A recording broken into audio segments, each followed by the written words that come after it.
সফল সে হয় না যে খুব ট্যালেন্টেড হয়, সফল সে হয় না যে বড় স্কুলে পড়াশোনা করে, সফল সে হয় না যার বাপ সফল হয়, বরং সফল হয় সে ব্যক্তি যে তার জীবনের স্বপ্ন বড় দেখে এবং এমন স্বপ্ন দেখে যেই স্বপ্ন বাস্তবায়ন না করা পর্যন্ত সে তার শ্বাস নেয় না, পিছু পা হয় না, হেরে যায় না।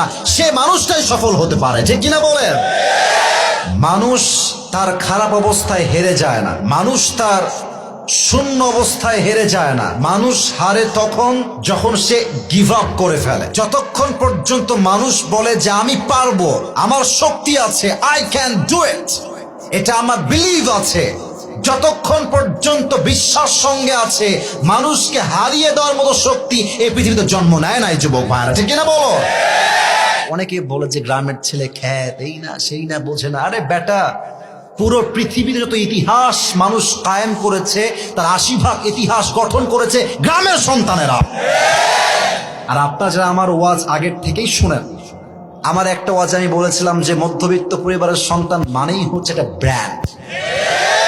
সাইকেল দিবেন চলবে, বাইক দিবেন চলবে, কার দিবেন চলবে, আপনি আমাকে দিবেন ভাত ডাল চলবে, ভর্তা দিবেন চলবে, সবজি দিবেন চলবে, মুরগি দিবেন চলবে, গরু দিবেন চলবে, কিছুই দিবেন না, এক গ্লাস পানি দিবেন, একটা ভাত দিবেন আর মরিচ দিবেন, পান্তা ভাত হলেও আমার চলবে।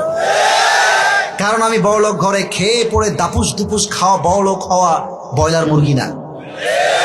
আমি মধ্যবিত্ত পরিবারের ছেলে, আমি চাইলে আরাম করতে পারি, আমি চাইলে মাথার ঘাম পায়ে ফেলে কঠোর পরিশ্রম করতে পারি, যে কিনা বলেন? আমার নবী গ্রামের মানুষ ছিলেন, সুবহানাল্লাহ। গ্রামে আমাদের যাদের বাসা আছে, এটাকে আপনারা কি বলেন? আমরা বলি উঠান, আপনারা কি বলেন? আচ্ছা, আবার অনেকে আঙ্গিনাও বলে, উঠান, আঙ্গিনা, whatever it is, doesn't matter. মূল ব্যাপারটা হচ্ছে হাদিস। তো আল্লাহর হাবিব উঠানে বা আঙ্গিনায় বসে আছেন, আবু তালেব আসছে। নবীর বাবাও এখন দুনিয়াতে নেই, মাও দুনিয়াতে বেঁচে নেই, আবু তালেব আসছে। দেখছি নবীজির মনটা হালকা মরা মরা, কষ্টে আছেন, দুঃখে আছে। আরে ভাই, দুনিয়াতে যার মা নাই একমাত্র সেই বোঝে যে মা ছাড়া পুরো জীবনটা অচল হয়ে যাবে। আর বিশ্বাস রাখেন, দুনিয়াতে আপনি অনেক ভালোবাসার মানুষ পাবেন, অনেক অনেক অনেক আপন মানুষ পাবেন, বাট ওয়াল্লাহি মায়ের মতো ভালোবাসে এমন কোন মানুষ দুইটা আপনি কাউকে খুঁজে পাবেন না, ঠিক কিনা বল? আবু তালেব এসে বলছে, মোহাম্মদ ভাতিজা, একটা কথা বলবো, শুনবা? বলেন চাচা, কি বলবেন? তাকায় আছে নবীর দিকে এক চোখে, একদম এক পলকে। নবীও তাকাচ্ছে, কি আবার চাচা এমনি তাকায় আছে কেন, ব্যাপার কি? চাচা কি বলবেন বলেন। বলছে, ভাতিজা, তুমি যে কোনো সাধারণ মানুষ নও, তুমি যে এক অসাধারণ মানুষ, এটা আমি তোমার জন্মের পর থেকেই জানিস। কথার পয়েন্ট বুঝতে পারলেন? তুমি যে শুধু মানব নয়, মহামানব, এটা আমি তোমার জন্মের পর থেকেই জানিস। মনে পড়বে না? তাই নাকি? আমি কি খুব অসাধারণ চাচা? বলছি, ইয়েস, ইউ আর অ্যামেজিং, তুমি এক অসাধারণ মানুষ, তুই মানব, তবে তুমি মানব না, তুমি মহামানব। সুবহানাল্লাহ পড়ে। আচ্ছা চাচা, তাই নাকি? কেমনে আপনি জানেন, কেমনে? তো বলছে, আমি দুই ভাবে জানি, এক তোমার মায়ের থেকে শুনেছি, আর এক আমি আমার নিজের চোখেই তোমার সম্মান দেখেছি। সুবহানাল্লাহ।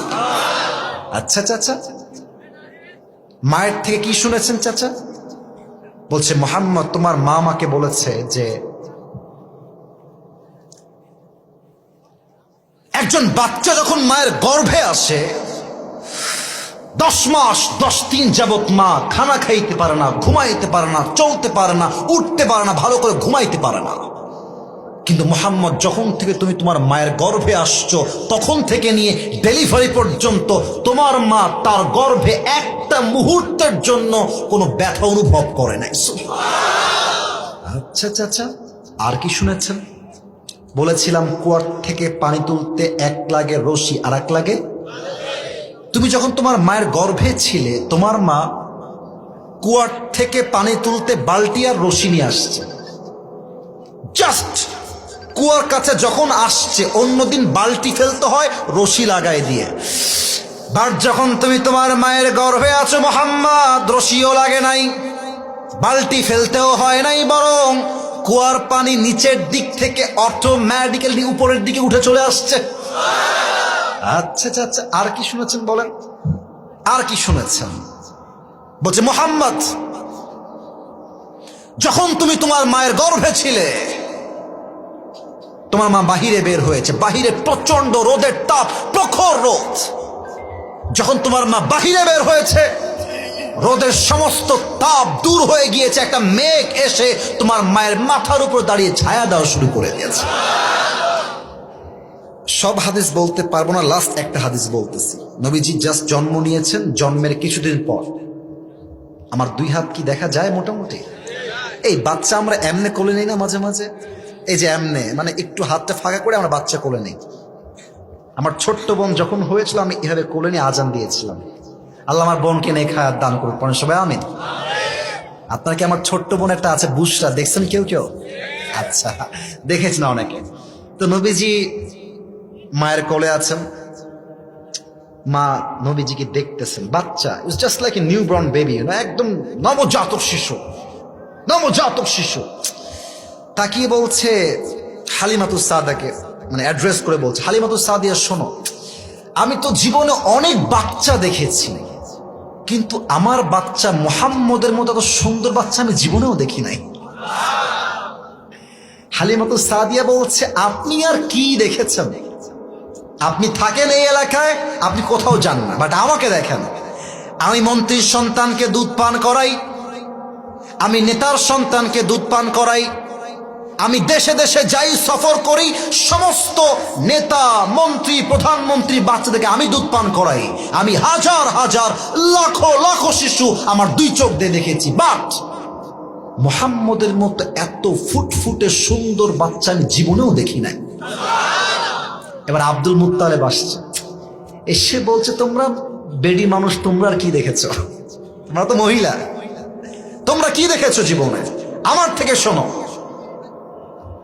আমি মদিনায় সফর করেছি, মক্কায় সফর করেছি, ইরাকে, মিশরে, এমন কোন দেশ নাই যে দেশে আমার সফর হয় নাই। ব্যবসার জন্য পুরো পৃথিবী ভ্রমণ করেছি আমি, বাট আমার পুরো এন্টায়ার লাইফে মুহাম্মদের মতো এত ফুটফুটে সুন্দর বাচ্চা আমি কখনো দেখি নাই। এবার আসছে জিবরাইল, সুবহানাল্লাহ পড়বেন না?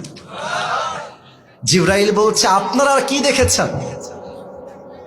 আদম আলাইহিস সালামকে দুনিয়াতে আমি জান্নাত থেকে নিজে নিয়ে আসছি, ইউনুস আলাইহিস সালামকে মাছের পেটে দেখেছি, ইব্রাহিম আলাইহিস সালামকে আগুনে আমি রক্ষা করেছি, ইউসুফ আলাইহিস সালামকে কুয়ার ভেতরে আমি ধরেছিলাম হাত দিয়ে, ঈসা আলাইহিস সালামকে দুনিয়ার থেকে আকাশে আমি উঠিয়ে নিয়ে গিয়েছি। এমন কোন নবী নাই যে নবীর চেহারা আমি জিবরাইল দেখি নাই। কিন্তু আমি আপনাকে সাক্ষ্য দিচ্ছি, মুহাম্মদের মতো এত সুন্দর মানুষ আল্লাহ সৃষ্টি করে নাই। সুবহানাল্লাহ। বলেন তাহলে আমার নবীর সম্মান কম না বেশি? শেষ একটা কথা বলে শেষ করতে চাই। চাচা, মায়ের থেকে তো শুনলাম, আপনি কি দেখেছেন? আপনি কি দেখেছেন আমাকে বলেন। তো বলছে, মুহাম্মদ, আমি দেখলাম তুমি ছোট্ট একটা বাচ্চা উঠানে শুয়ে আছো, হঠাৎ করে দেখলাম আকাশ থেকে চাঁদ ভেঙ্গে পড়ছে, আমি দৌড় দিয়ে আসছি তোমাকে বাঁচাবার জন্য, তুলে নিয়ে পালিয়ে যাব। আমি খুব খেয়াল করে দেখলাম চাঁদ আসলে ভেঙ্গে পড়ছে না, তুমি যে হাত পা দুলিয়ে খেলতেছো, চাঁদও তোমার সঙ্গে খেলতে শুরু করে দিচ্ছে। What N status, what N status! আমার নবীর সম্মানকে আল্লাহ তাআলা ওয়া রাফা'না লাকা যিকরাক, হে নবী, আপনার সম্মান আকাশ বাতাস ঝাঁপিয়ে, সাত আকাশ কাঁপিয়ে, আপনার মর্যাদা আমি আল্লাহ তাআলা আরশ পর্যন্ত পৌঁছায় দিয়েছি। সুবহানাল্লাহ।